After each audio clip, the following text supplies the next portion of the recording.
Mesdames et messieurs, bonjour. Il est tout juste midi. Tout de suite, l'essentiel de l'actualité développée dans votre journal. Ouverture ce matin des 3e conversations régionales pour la prévention de l'extrémisme violent. Une manifestation placée sous le thème « Investir dans la paix et la prévention dans la violence dans la région sahélo-saharienne ». L'Algérie veut se tourner vers les énergies renouvelables. Plusieurs centrales solaires ont été réalisées dans le pays. La centrale photovoltaïque de Ceuta est d'une capacité de production de 30 MW.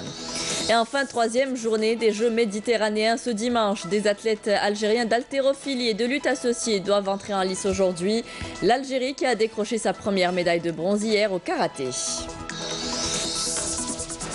Bienvenue à tous. Avant de développer tous ces sujets, le général de corps d'armée Ahmed Gaïd Salah, vice-ministre de la Défense nationale, chef d'état-major de l'armée nationale populaire, effectuera à partir de demain, lundi 25 juin, une visite de travail et d'inspection dans la 2e région militaire à Oran. C'est ce qu'indique un communiqué du ministère de la Défense nationale.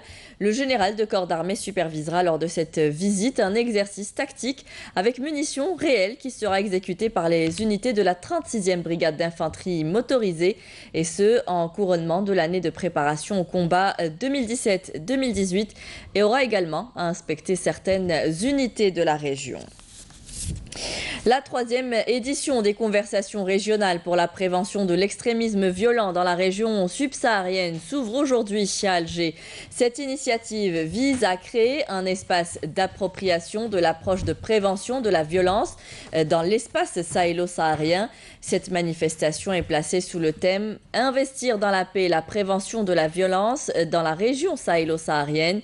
À l'ouverture des travaux, le ministre des Affaires étrangères, Abdelkader Msahel, a réitéré la disponibilité de l'Algérie à partager son expérience dans la lutte contre l'extrémisme violent et le terrorisme. La prochaine édition de la conférence mondiale sur le gaz, le WGC 2018, se tiendra à partir de demain à Washington. Le ministre de l'Énergie, Mustafa Guitouni, y prendra part. Cette conférence, l'une des plus importantes réunions mondiales de l'industrie du gaz, réunit des dirigeants influents, des décideurs, des acheteurs, des vendeurs et des experts.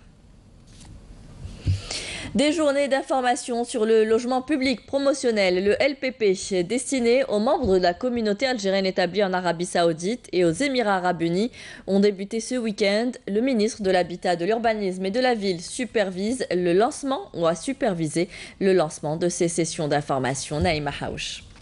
Les ministres de l'Habitat et du Travail supervisent le lancement de ces journées d'information organisées à Jeddah, en Arabie Saoudite, sur le logement public promotionnel, ainsi que sur la possibilité de créer des PME dans le cadre de dispositifs de soutien en SEJ.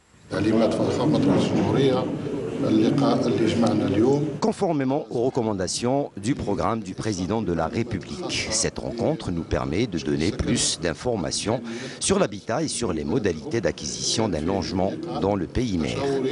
C'était donc une rencontre de concertation et d'échange de points de vue. La communauté algérienne établie en Arabie Saoudite pourrait bénéficier du programme du président de la République. Cette rencontre entre dans le cadre des orientations du président de la République et de faire parvenir à la communauté algérienne établie à l'étranger, notamment celle de Jeddah, les possibilités d'investir en Algérie. Il y avait aussi des discussions sur la couverture sociale et surtout en ce qui concerne la retraite. La communauté algérienne a bien accueilli cette rencontre. C'était une occasion pour elle de poser différentes questions aux deux ministres et d'examiner les moyens à même de mieux répondre aux demandes d'acquisition de logements LPP. De nouveaux horizons s'ouvrent devant nous.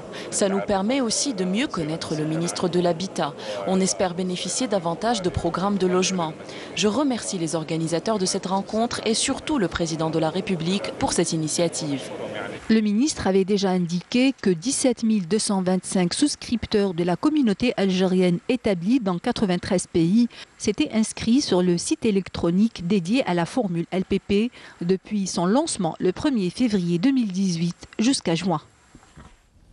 Le nouvel aéroport international d'Oran, sa réception est prévue pour cette année. La future enceinte aéroportuaire alliera design et haute qualité environnementale puisqu'il fonctionnera aux énergies renouvelables. Ce projet a bénéficié récemment d'une extension qui permettra de traiter près de 3,5 millions de passagers par an. Céline Ben Saïdi.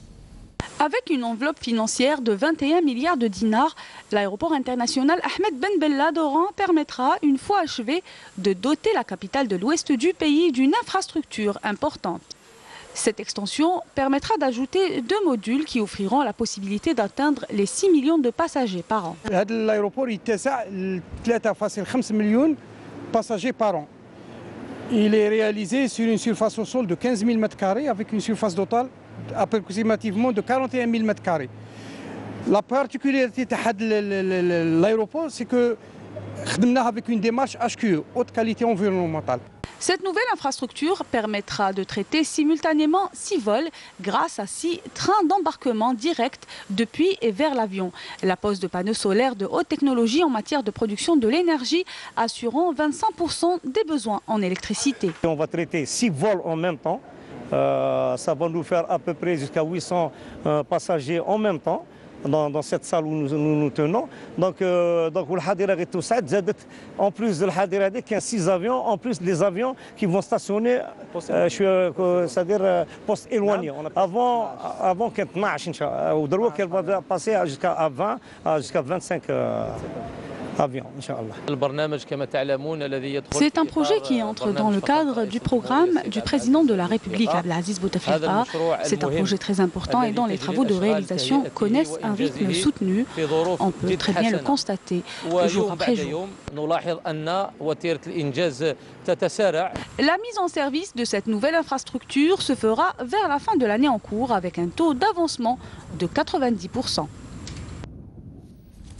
Les énergies renouvelables, un des défis de l'Algérie. La réalisation de plusieurs centrales solaires sont lancées dans le pays, à l'image de cette centrale photovoltaïque de Ain Srouna, dans la wilaya de Saïda. Elle a une capacité de production de 30 MW et l'électricité produite est directement injectée dans le réseau de Sonelgaz. Karim Haïfa. Des panneaux solaires à perte de vue. Nous sommes à Ain Srouna, à quelques encablures de Saïda. Une centrale électrique solaire qui fait partie d'un ensemble de 4 centrales produisant de l'énergie renouvelable grâce aux plaques photovoltaïques couvrant tout l'ouest du pays. Une centrale solaire implantée à proximité de l'ancienne centrale électrique qui alimente la ville pour faciliter l'injection de l'électricité produite ici dans le réseau de distribution de l'électricité déjà existant.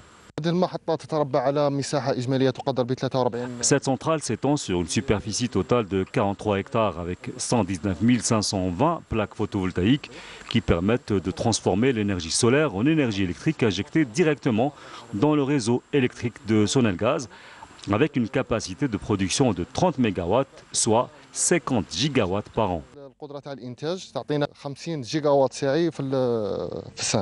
Diversifier le bouquet énergétique du pays en optant pour l'énergie solaire est une nécessité pour l'Algérie malgré ses coûts très élevés. Avec une puissance solaire estimée à près de 2700 kW par mètre carré par an dans le sud et le haut plateau, correspondant à une capacité électrique 8 fois supérieure aux réserves de gaz naturel du pays, l'Algérie est sans conteste le plus grand champ solaire au monde, un immense potentiel qui constitue la principale charnière du programme national de développement des énergies renouvelables sur lequel l'Algérie mise pour diversifier son mix énergétique. Les médecins résidents en grève depuis plus de 8 mois ont décidé vendredi soir et à la majorité de geler leur mouvement de contestation et de reprendre le travail à compter de ce dimanche 24 juin, donc aujourd'hui. C'est l'annonce du collectif autonome des médecins résidents algériens, le CAMRA. Cette décision a été prise au terme d'une assemblée générale tenue tout au long de la journée en présence des délégués nationaux des médecins résidents. Le centre de diabétologie de Médéa fait dans la prévention et la sensibilisation. En plus des consultations et des soins prodigués aux diabétiques, le centre tente d'informer sur l'importance du dépistage précoce pour une meilleure prise en charge de la maladie. Hasna Zouberi. Une prise en charge précoce du diabète améliore le pronostic des patients. De ce fait, des structures de santé ont été mises en place, comme les centres de consultation de diabétologie créés à travers le territoire national. L'exemple est de la wilaya de Médéa. وهذا اللي مرض يفوتوا كل ما يجوا مرضى جدد كاع يفوتوا للتحليل مع المتابعه تاع الطبيب تاعهم. عندي l'ordonnance هكذا. Dans cette ordonnance, les médicaments prescrits coûtent 73 000 dinars. C'est un traitement de 3 mois, un traitement qui nous est donné gratuitement. Arrêtons de voir le mauvais côté des choses et essayons de positiver. Ce centre, qui traite une soixantaine de patients par jour, participe dans le programme mondial du changement du diabète, appelé également le baromètre diabétologique. L'Algérie participe dans cette opération. Nous avons un système informatique dans lequel nous enregistrons toutes les informations des patients qui sont transférés au ministère de la Santé. Le ministère de la Santé. Nous sommes 3 médecins, nous disposons donc de 3 salles de consultation et nous traitons 20 malades chacun. L'Algérie enregistre chaque année entre 10 000 et 20 000 nouveaux cas de diabète. Il faut savoir que 12% de la population est atteinte de cette maladie, estimée à 4,5 millions de cas, d'où la nécessité du dépistage précoce. Le ministre de la Jeunesse et des Sports en ce moment à Tarragone, en Espagne, pour les Jeux méditerranéens. Mohamed Khattab a rendu visite hier aux journalistes algériens chargés de la couverture des Jeux méditerranéens 2018, hébergés au Cap Salou, dans la banlieue de Tarragone.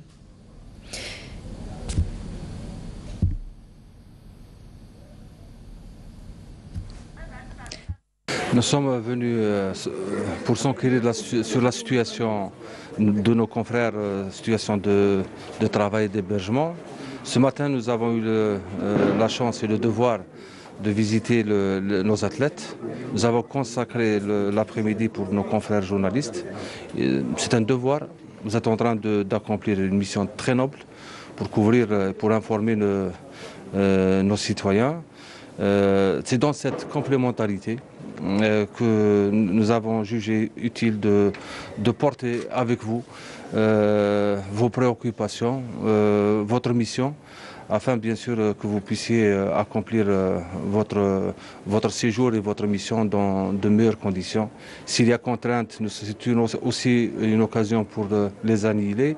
Et bien sûr, avec Monsieur le Wali d'Oran, le président du comité olympique, les autorités locales de la Wilaya d'Oran, c'est aussi une occasion de commencer d'ores et déjà à vulgariser, à vendre une image, a commencé déjà le marketing concernant les Jeux méditerranéens d'Oran 2021, c'est demain.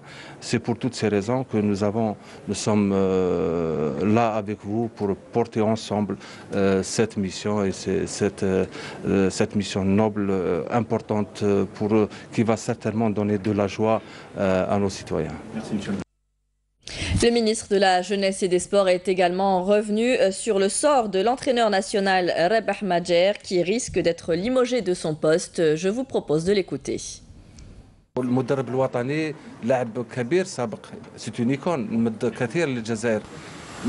Le sélectionneur de l'équipe algérienne de football était un grand joueur, une icône même. Mais en tant que sélectionneur, il n'a pas eu autant de réussite et les choses n'ont pas suivi lorsqu'il a pris la barre technique des Verts. Il était de notre devoir de prendre cette décision. Le football est un phénomène de société et notre peuple n'est pas heureux des résultats de notre sélection. Nous devons naturellement être à l'écoute de ces attentes. Nous souhaitons que la situation changera et la sélection nationale redeviendra comme avant, avec sa prestance d'avant.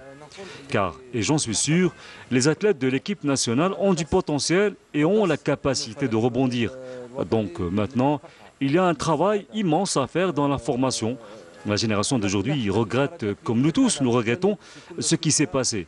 Car si aujourd'hui nous étions en Russie pour participer à cette Coupe du Monde de football, nous aurions eu sans problème des résultats positifs.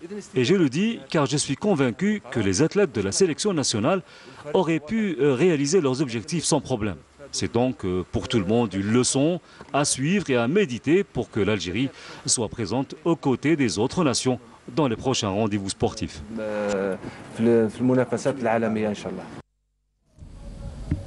Et la FAF doit tenir aujourd'hui sa réunion mensuelle. Plusieurs points sont inscrits à l'ordre du jour et notamment la décision sur le sort de l'entraîneur national Rabah Madjer qui devrait tomber en fin de journée.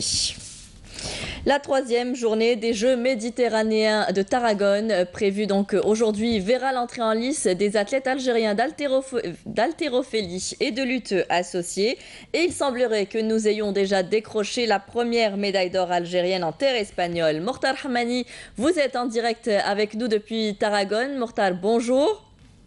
Bonjour Friel. Alors, vous confirmez cette bonne nouvelle, Mortar ? Ah bah oui, à 100%, on peut dire même que la visite du ministre de la Jeunesse et des Sports a porté chance à la délégation algérienne puisqu'il s'agit de la première médaille d'or. Elle est l'œuvre du karatéka Daïri Yassine, catégorie plus de 84 kg. Et elle est belle, elle est très belle même, cette médaille d'or. Vous allez le découvrir dans le journal 19h. Pourquoi elle est belle? Puisque Daïri a failli arrêter le combat suite à un coup asséné à l'œil gauche par l'Égyptien, notre finaliste dans Al-Asfar Ahmed. Score final 3 touches à 2 pour vous dire que le combat était très serré entre ces deux finalistes. Donc première médaille d'or après le bronze décroché hier par le médaille de bronze aux mondiaux de 2013 à Paris, Walid Bouaboub. On va y revenir bien évidemment avec les images.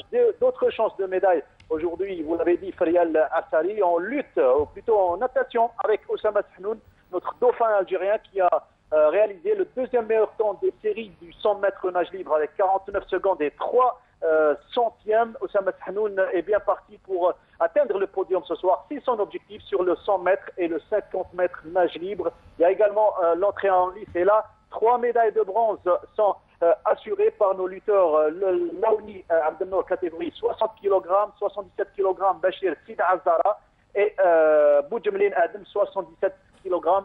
Tous les trois sont des spécialistes de la lutte gréco-romaine. Donc 3 médailles de bronze sont assurées. Et Oussama Tahnoun qui sera en finale du 100 mètres nage libre.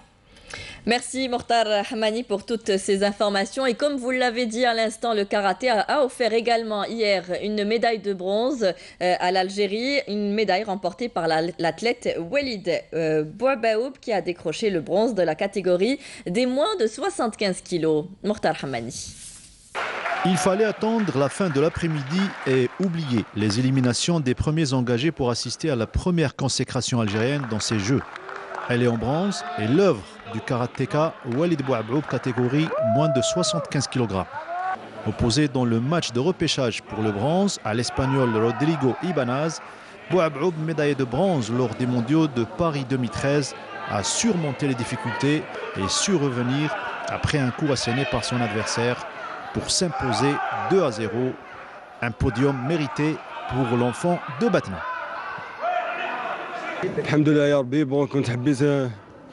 Je voulais décrocher l'or, car ça faisait longtemps que je n'ai pas eu de médaille. Je dédie ma médaille à mon défunt père. C'est le retour, Inch'Allah. Eh bien, on espère récolter d'autres médailles. Nous souhaitons bon courage à nos athlètes. Le palais Mustapha Pacha se transforme en une véritable institution culturelle. Dar Mustapha Pacha, transformé il y a quelques années en musée national de l'enluminure, de la miniature et de la calligraphie, est devenu un véritable lieu de rencontre et d'échange pour les artistes. Menel Boutouaba. Le palais Mustapha Pacha de la Casbah d'Alger accueille actuellement des œuvres de calligraphie arabe de 23 pays. Ce lieu mythique, institué en 2007 en musée national de l'enluminure, de la miniature et de la calligraphie, organise également chaque année plusieurs festivals et des concours internationaux. Il est devenu un lieu de rencontre où se confrontent des artistes du monde entier. Avec la politique d'époque, c'est celle de préserver le patrimoine par monsieur le président Abdelaziz Bouteflika. Ils ont transformé le palais en institution muséale. مؤسسة متحفية وكي حولوه إلى متحف كان هنالك مهرجان دولي للخط الزخرفة والمنمنمات دونك هذوك التحف اللي كانوا premier prix lauréat, deuxième prix, troisième prix connaissent aujourd'hui, elles sont abritées dans ce musée. Étymologiquement, calligraphie signifie la belle écriture ou l'art de bien former les caractères d'écriture manuscrite. Presque toutes les civilisations ont développé leur propre calligraphie. Certaines, comme la civilisation arabo-musulmane, l'ont élevée à un statut particulier. Elle est aujourd'hui un art à part entière. L'écriture arabe se décline sous plusieurs formes et types. Comme beaucoup le savent, l'écriture a évolué avec le temps. Depuis sa création sous forme de gravure sur des planches ou alors sur de l'argile ou ce qu'on appelle cunéiforme, aujourd'hui, ce n'est plus seulement des symboles à décoder pour aider à la communication. L'écriture peut exprimer la beauté et les émotions, car comme son nom l'indique, la calligraphie signifie la beauté de l'écriture. Artistiquement parlant, l'écriture calligraphique a aujourd'hui un statut international reconnu de tous. La calligraphie est considérée comme l'une des formes d'art les plus importantes dans le monde islamique depuis ses origines. Sa forme plastique particulière la rend aujourd'hui atemporelle, tout comme le palais Mustapha Pacha, qui accueille régulièrement des expositions comme celle-ci, au grand bonheur des amateurs du genre. Et c'était la dernière information de notre journal. Merci à vous tous de nous avoir prêté attention. Tout de suite, vous retrouverez Abel Laribi pour les prévisions météo. Vous pouvez revoir nos programmes sur Facebook et YouTube. Les adresses s'affichent en bas de votre écran. Rendez-vous ce soir avec Nadia Medessi pour le journal de 19h. Très bonne journée à tous. Au revoir.